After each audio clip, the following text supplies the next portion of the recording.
Cet été, avec Marie, nous avons décidé d'explorer la Franche-Comté au guidon de nos fidèles Transal. Une petite balade tranquille en pneu de route, empruntant quelques portions du Tête, histoire de s'amuser. Bref, on a fait du tourisme quoi. Enfin, pas que.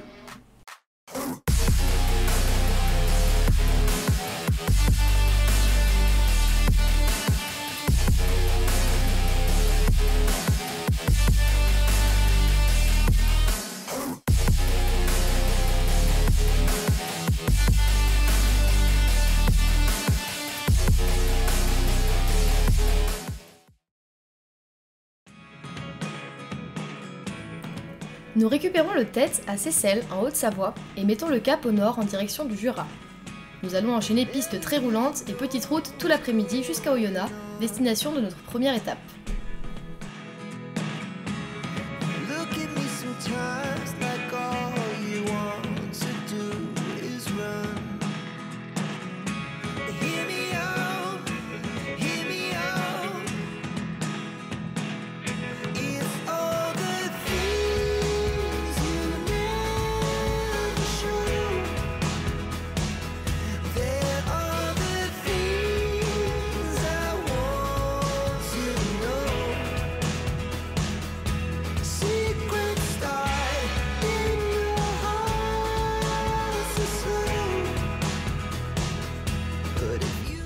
Il aura quand même fallu que je trouve un bourbier, histoire de puer la vase pendant 3 jours.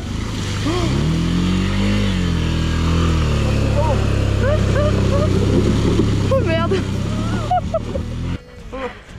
Ça va? Ah c'est du... Moi ça va mais alors putain c'est... Ah, c'est de la boue, hein, c'est dégueulasse. C'est esthétique.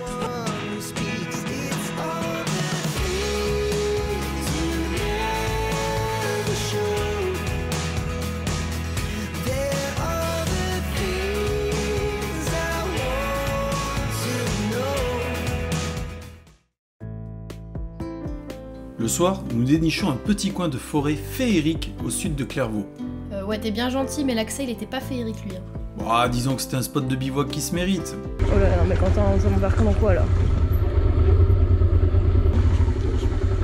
T'es sûr qu'on s'embarque là-dedans?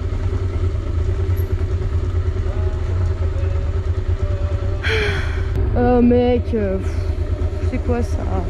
Pourquoi tu m'emmènes là?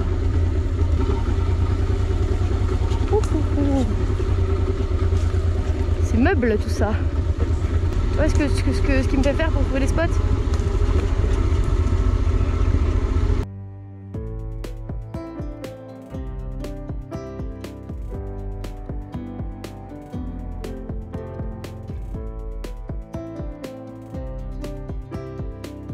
Bon ce soir nous bivouaquons à Soucia, c'est au-dessus d'Oyonnax, en direction du nord. On a apparemment sauté un passage terrible du Tête Jura à la sortie d'Oyonnax, parce qu'on ne le savait pas, parce qu'on cherchait un spot de bivouac, on était sorti de la trace. Mais ça nous va bien, parce que de toute façon l'idée c'était pas de se mettre en galère, c'est vraiment de faire du tourisme, de balader. Donc, Des valises à lui. Voilà.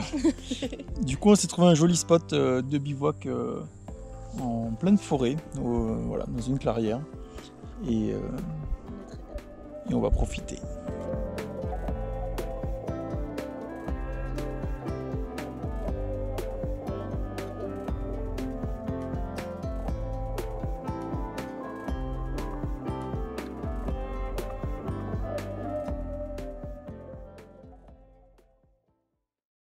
Alors, matin du deuxième jour, il est 9 h.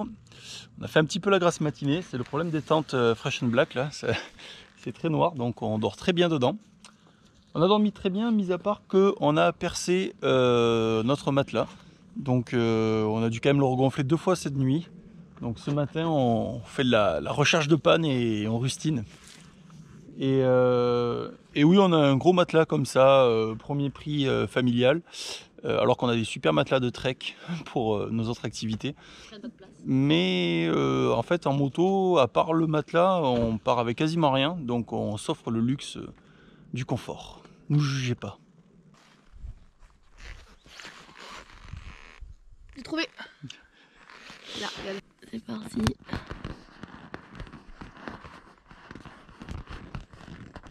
Hop là. Et c'est reparti pour des nuits de bonheur.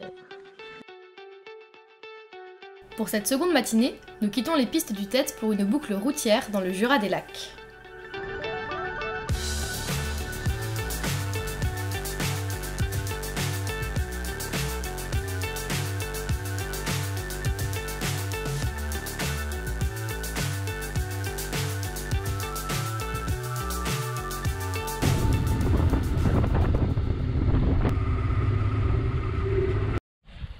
Donc là, comme vous ne le voyez pas, on est au lac de Chalin, dans le Jura.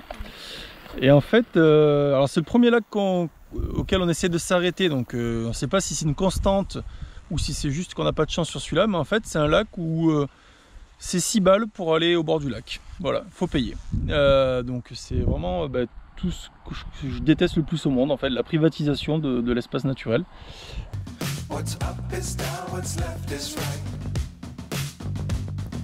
Chasing stars and holding you. I can't see the end, but we'll see it through.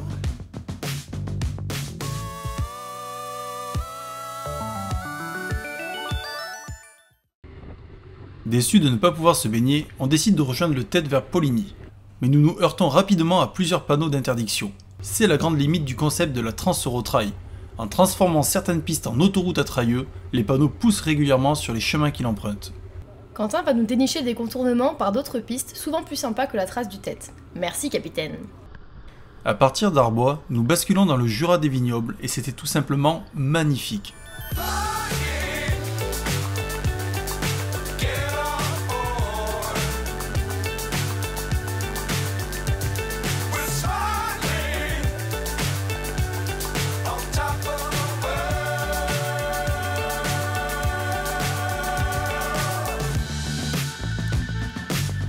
Times don't fly too high. Be sure to keep the ground in sight. Fly forever if you keep it tight. Love the world but keep the sky on your mind.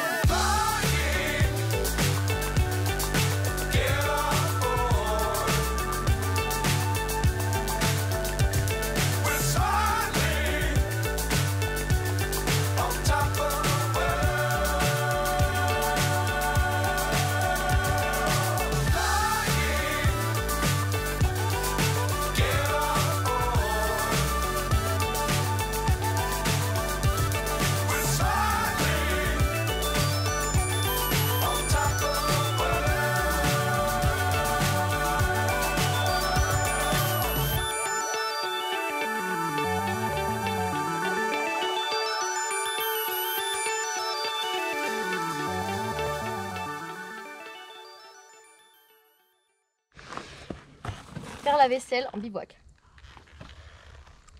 Faut ouvrir d'abord le JO. Je recommence. Donc, faire la vaisselle en bivouac.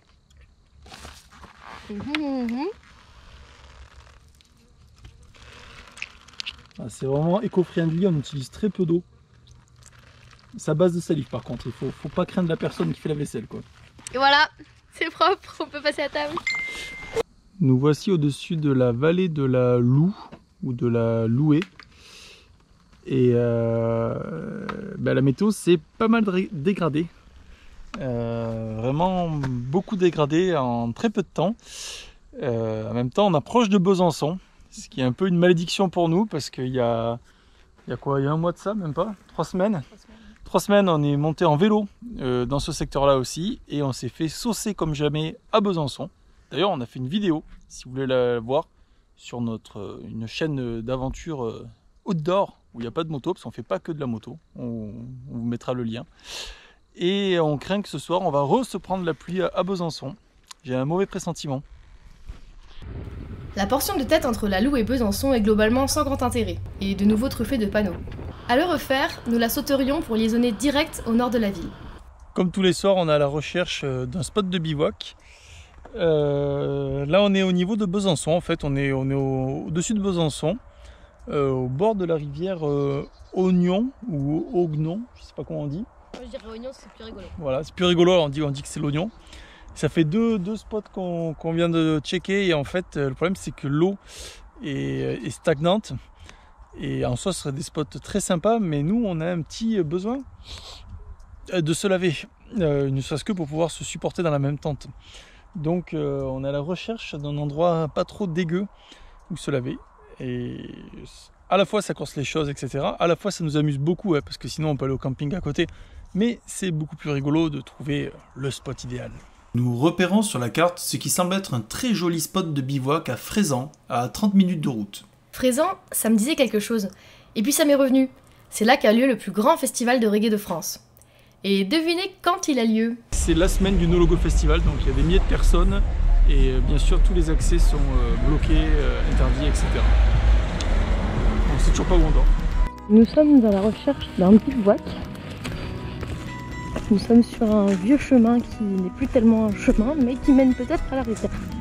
Nous finirons, non sans mal, par trouver notre bonheur quelques kilomètres plus loin. Eh ben, on est pas mal. Hein. On est pas mal du tout.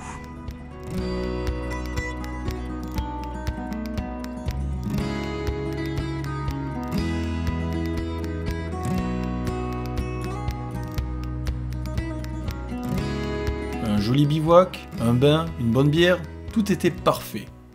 Jusqu'au moment de se coucher. Bon, là c'est la merde. En fait, notre matelas, il y avait un petit trou en dessous, mais là on vient de se rendre compte au moment d'aller se coucher, j'éclaire à la frontale, que en fait il y a une fissure, mais c'est un défaut de ces matelas là, hein. Une fissure, en gros le matelas est en train de se couper, quoi, de se cisailler. Donc on est juste à côté de Besançon, donc demain on ira au SAV je pense. Mais pour cette nuit, bah, c'est la merde. C'est vraiment la merde. Matin du 3e jour. La nuit sans matelas, je déconseille globalement. C'était compliqué. Si jamais ça vous arrive, la technique c'est de dormir avec votre veste de moto par contre. Parce que en fait le matelas c'est la dorsale. Et les machins qui protègent les épaules, ça donne un peu de confort. Donc voilà. Donc on est levé très tôt. Et on va aller au Décathlon de Besançon qui est à 20 minutes pour acheter un nouveau matelas.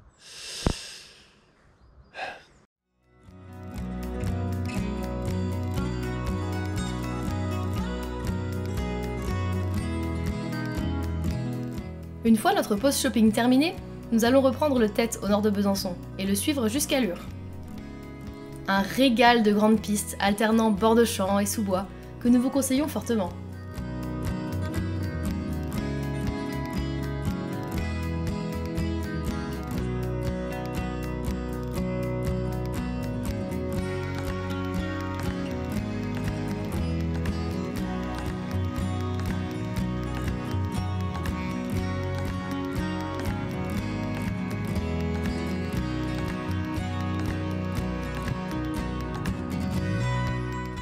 Mais un peu avant Belfort, une petite surprise nous attendait. Bon, alors hier soir, on s'était un peu plaint sur les réseaux sociaux que le Tête était quand même très routier dans cette seconde portion. Et on a Miku, qui est un local de l'étape, qui nous a envoyé une trace dans la nuit. Il nous a envoyé une trace en disant tenez, ça va être un peu plus pimenté, ça vous plaira. Donc bon, on est parti là-dessus. Et puis là, on arrive à Belfort, et en fait, c'est le genre de mec sadique qui vient sur les lieux du crime, en fait. Donc il est venu, il dit non, mais je vais vous guider. Ça va être tranquille, mais ça passe. Oui, ça passe. Quand on dit tranquille, mais ça passe, vous voyez, ça fonctionne pas la phrase. Ça passe. Et il est venu avec son gros trail bien lourd et chargé. Pour être un petit peu équitable. Voilà, pour vraiment pouvoir nous suivre. Donc là, on prend un témoin, là on est dans un traquenard. Marie va sûrement tomber, moi je vais casser mes valises et ça sera sa faute. Donc je repasserai cette bande. Voilà. Problème. Fais ta tête de coupable. Voilà. Bon ben c'est parti. Et ce qui était à la base un road trip tranquille est clairement devenu une sortie enduro.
On est propre.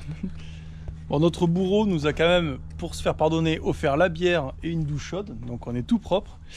Mais là, il a commencé à parler de sorties en nocturne, traces sympas, donc en fait, on se casse. On va chercher un bivouac loin, très loin de chez lui. Je me suis fait quelques belles frayeurs, mais c'était vraiment trop cool. Merci encore Miku de nous avoir fait découvrir ton terrain de jeu. T'inquiète, on va l'inviter à venir rouler en Ardèche sur une trace soft pour le remercier. Nous voilà repartis sur le Tet pour poser notre tente à la frontière suisse. Le plan était ensuite d'aller passer 2 jours dans la forêt noire. Malheureusement, nous ne le savions pas à ce moment-là, une véritable tempête de pluie allait s'abattre sur ce coin d'Allemagne le lendemain. Cela va nous obliger à faire demi-tour à Bâle et marquer ainsi la fin prématurée de notre balade. Mais ça, ce sera demain. Ce soir-là, nous avons eu droit à un magnifique coucher de soleil au bord de notre étang. Et c'est sur cette image que l'on veut terminer cette aventure.